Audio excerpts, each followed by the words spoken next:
Lungs fibrosis के बारे में आज बात करेंगे। होता क्या है, जब आप डॉक्टर के पास जाते हैं, आपको सांस की शिकायत अगर है, आपको सांस लेने में दिक्कत है और आप डॉक्टर के पास जाते हैं, डॉक्टर आपके पूरे इन्वेस्टिगेशन करते हैं, आपका सीटी स्कैन करते हैं। बहुत बार सीटी स्कैन में ही फाइब्रोसिस डायग्नोज हो जाता है। उसके पहले एक्सरे होता है। अगर डाउटफुल लगता है तो फिर डॉक्टर आपका सीटी स्कैन करेंगे या फिर आपके लंग्स की फंक्शन की टेस्ट करेंगे और फिर लंग्स फाइब्रोसिस, ये जो बीमारी है, ये जो डिसीज़ है, इसका निदान होता है।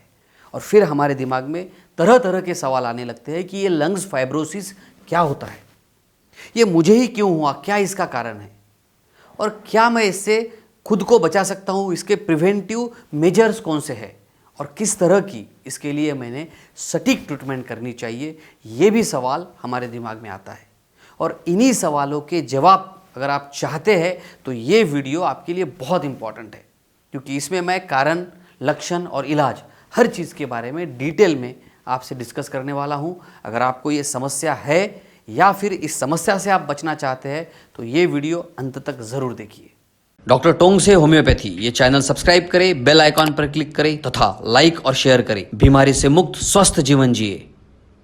नमस्कार, मैं डॉक्टर शीतल टोंग से आपका बहुत बहुत स्वागत करता हूँ मेरे इस यूट्यूब चैनल पर। लंग फाइब्रोसिस को जानने के पहले हमको लंग्स का फंक्शन क्या है ये समझना बहुत ज़रूरी है। ये देखिए, ये होते हैं हमारे फेफड़े। फेफड़ों का काम क्या है, हम बाहर से जो हवा है वो अंदर लेते हैं। सो ऑक्सीजनेटेड एयर हम लेते हैं।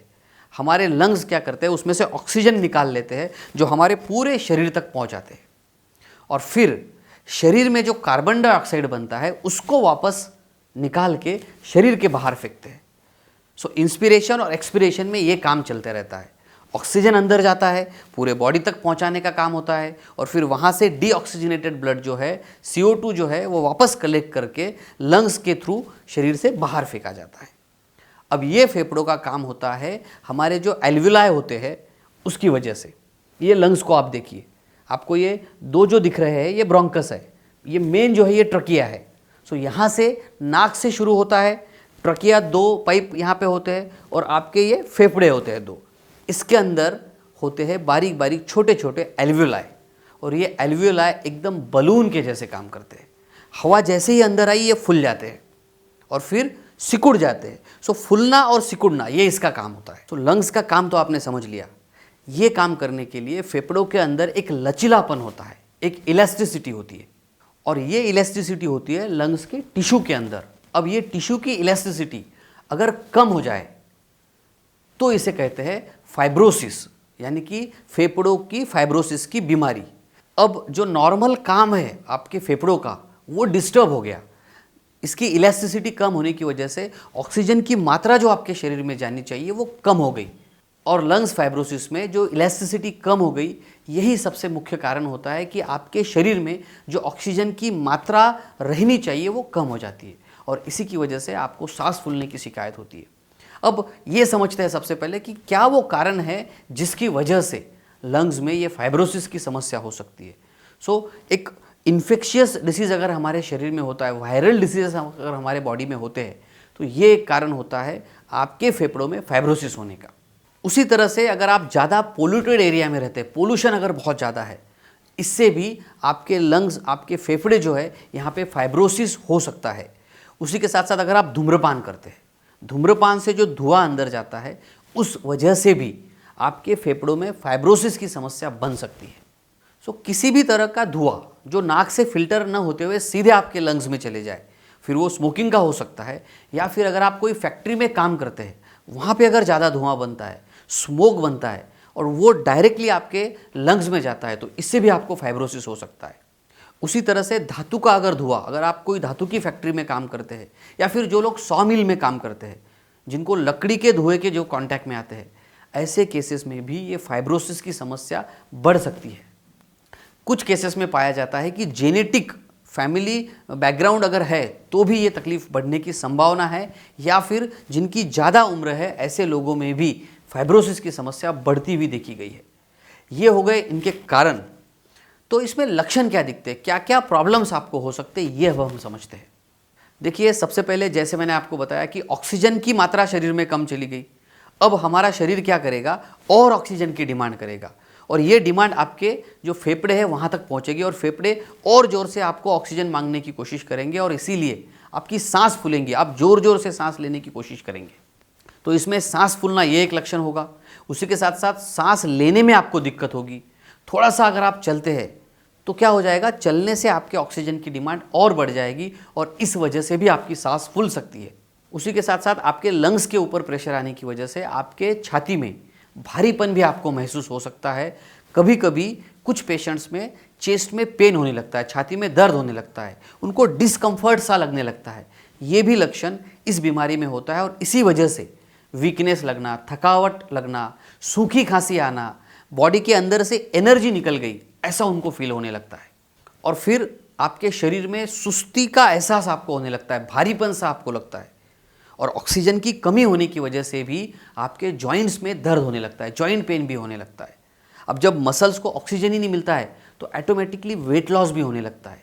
मांसपेशियों में दर्द होता है क्योंकि मांसपेशियों को जितना ऑक्सीजन मिलना चाहिए वो नहीं मिलता है। सो इसीलिए आपको मस्कुलर पेन होने लगता है। कुछ पेशेंट्स में भूख भी कम हो जाती है। सो ये इस तरह के लक्षण अगर आपको है तो आपने तुरंत डॉक्टर को दिखाना चाहिए, उसकी जांच कराना चाहिए।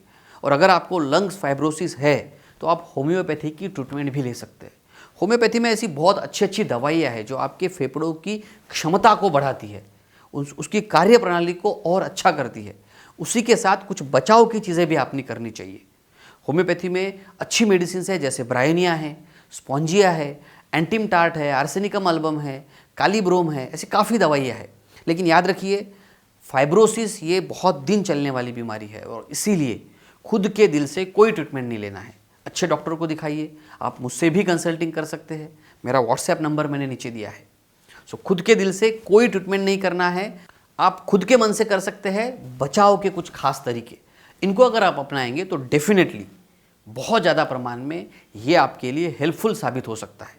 कौन सी चीज़ें हैं, जैसे अगर आप स्मोकिंग करते हैं तो आपको स्मोकिंग पूरी तरह से अवॉइड करना चाहिए। उसी के साथ साथ आपको धुएं से दूर रहना चाहिए। जैसे मैंने कारण आपको बताए थे, अगर कोई भी किसी भी तरह का स्मोक या धुआं आपके नाक में जा रहा है, ये आपको समझ में आ गई बात, आपको कारण मिल गया, तो उस कारण को हटाना बहुत इंपॉर्टेंट है। कुछ पेशेंट के साथ ऐसा होता है कि वो तुरंत उनका जॉब छोड़ नहीं सकते। मेरे पास ऐसे काफ़ी पेशेंट्स हैं, वो बोलते हैं डॉक्टर साहब हमको तो वो काम करना ज़रूरी है। तो आप कुछ प्रिवेंटिव चीज़ें कर सकते हैं, जैसे आप देखिए अवॉइड कीजिए जितना हो सके, या फिर आप मास्क पहनिए।